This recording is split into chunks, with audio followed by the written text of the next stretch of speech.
আমার বন্ধুগণ, কোরআন মানুষকে কত রকম পরিবর্তন করে দেয়।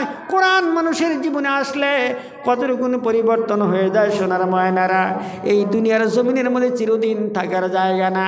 আমাদের আসল জায়গা হচ্ছে, মানুষের শেষ জীবনের মধ্যে আসল জায়গা হলো জান্নাত, কারোর জন্য আসল জায়গা হলো জাহান্নাম। আমার বন্ধুরা, দুনিয়ার জমিনের মধ্যে যদি কিছু সময় পর্যন্ত আল্লাহর হস্তে আল্লাহর ইবাদত বন্দেগী যদি করে যেতে পারেন, আপনার কবরটা হবে জান্নাতের টুকরা, আপনার হাসরের ময়দান হবে জান্নাতের টুকরা। আপনার হাসরের ময়দানের মধ্যে এই যে সূর্য আপনারা দেখতেছেন, এই যে জমিনের থেকে সূর্য আপনার মাথার উপরে আছে, এই সূর্য বিজ্ঞান গবেষণা করে বলেছে এই সূর্যটা হলো জমিনের থেকে পৃথিবীর জমিনের চাইতে 13 লক্ষ গুণ বড়। জোরে কোন সুবহানাল্লাহ। 13 লক্ষ গুণ বড় করে আল্লাহ সূর্য বানাইছেন। আর মাঝখানের দূরত্ব হলো, সূর্য আল্লাহ ঝুলাই দিয়েছে এমন জায়গার মধ্যে, বিজ্ঞান গবেষণা করে আবিষ্কার করলো এই জমিনের থেকে সূর্যের দূরত্ব হলো মাঝখানে 9 লক্ষ, সূর্য দূরত্ব হলো 9,30 লক্ষ মাইল রাস্তা। ধরে কোন সুবহানাল্লাহ। কত দূর চিন্তা করেছেন? 9,30 লক্ষ মাইল দূরে সূর্য। এরপরেও সামনে এই যে সময় আসতেছে, চৈত্র মাস বৈশাখ মাস যখন আসে, প্রচণ্ড গরম শুরু হয়ে যায়, সূর্যর তাপ জমিনে ছেড়ে দেয়। অথচ সূর্যের মধ্যে 12টা মুখ আছে, 12টা মুখের মধ্যে 11টা মুখ বন্ধ করা আছে। একটা মুখ দিয়ে সূর্য জমিনের মধ্যে তাপ ছেড়ে দেয়। আমার বন্ধুগণ, অতটুকুন তাপ দুনিয়ার মধ্যে ছেড়ে দেওয়ার পারমিশন আছে যতটুকুন তাপ দুনিয়ার জমিনের একটা ছোট্ট মাখলুক বরদাস্ত করতে পারে, সহ্য করতে পারে। যেমন মনে করেন আজকে রাতের বেলা একটা বিসি যদি জমিনের মধ্যে গেড়ে দেন, সকালবেলা একটা কুশি পাতা গাজাবে। কথা বলেন ঠিক না ঠিক? আল্লাহ রাব্বুল আলামিন সূর্যকে তখন ওয়ার্নিং দিয়ে দেন, এই সূর্য অতটুকুন তাপ জমিনের মধ্যে ছেড়ে দাও। যতটুকুন তাপ জমিনের মধ্যে যাওয়ার পর আমার এই ছোট্ট মখলুক কুশি পাতা গাজাইলো, এই কুশি পাতাটা যেন তোমার তাপের চোটে মরে না যায়। জোরে জোরে কোন সুবহানাল্লাহ। এত হালকাভাবে তাপ ছেড়ে দাও। আমার বন্ধুরা, এই সূর্য 11টা মুখ বন্ধ করে একটা মুখ দিয়ে জমিনের মধ্যে তাপ ছেড়ে দেয়। এরপরেও যেটা গরম শুরু হয়ে যায়।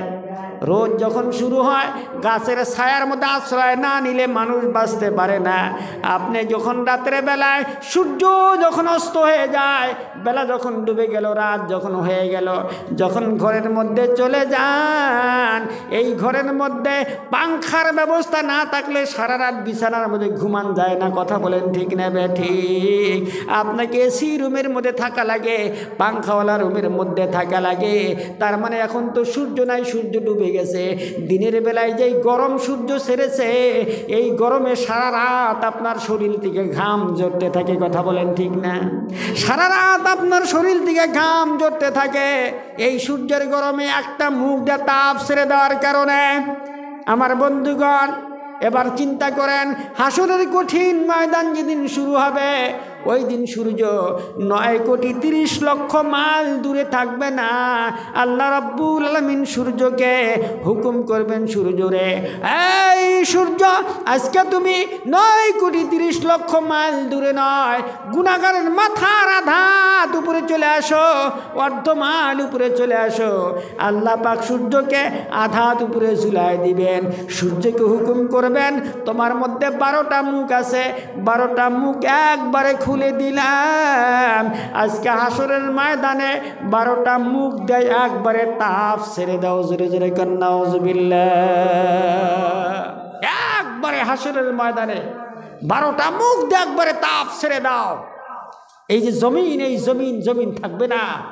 হাসরের ময়দানে জমিনটাকে আল্লাহ তামা কাঁসা বানাই দিল। এবার তামা কাঁসার মধ্যে যখন সূর্য কমপ্লিট তাপ ছেড়ে দিবে, বন্ধুগণ, 30,000 ডিগ্রি সেলসিয়াস যখন হয়, লোহা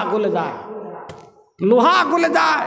কয়েক কোটি সেলসিয়াসের তাপমাত্রা যখন হাসরের ময়দানে এই সূর্য ছেড়ে দিবে, বন্ধুগণ সারাটা হাসরের ময়দানের মাটি আগুনের টুকরা হয়ে যাবে, যেরকম নাউযুবিল্লাহি মিন যালিক। সারাটা মাটি আগুনের টুকরা হয়ে যাবে। মানুষগুলা হাসরের ময়দানে দাঁড়াতে হবে। চিন্তা করবেন, খুব গভীরভাবে চিন্তা করে কথাগুলি শোনেন। কোরআন থেকে শোনাইতেছি। আল্লাহ রাব্বুল আলামিন কোরআনে কারীমের মধ্যে বলেন, ওয়ামতাজুল ইয়াউমা আইয়ুহাল মুজরিমুন। আল্লাহ রাব্বুল আলামিন কিয়ামতের কঠিন ময়দানে, ওই হাসরের বিচারের দিনে সঙ্গে সঙ্গে ঘোষণা করবেন, এই গুনাহগারের দল, ও পাপিষ্ঠর দল, আজকে আমার নেককার মানুষের সাথে থেকে তোমরা আলাদা হয়ে দাঁড়ায় যাও। জোরে জোরে কন্যা নাউযুবিল্লাহ। আজকে যারা দুনিয়ার মধ্যে পাপ করেছ, মদ পান করেছিল, সুদ খাইছ, ঘুষ খাইছ, জেনা করেছ, ব্যভিচার করেছ, চুরি করেছ, ডাকাতি করেছ, মানুষের সঙ্গে ধোঁকাবাজি করেছিল, আমার নিষিদ্ধকে অমান্য করেছ, আমার আদেশকে পালন করো নাই।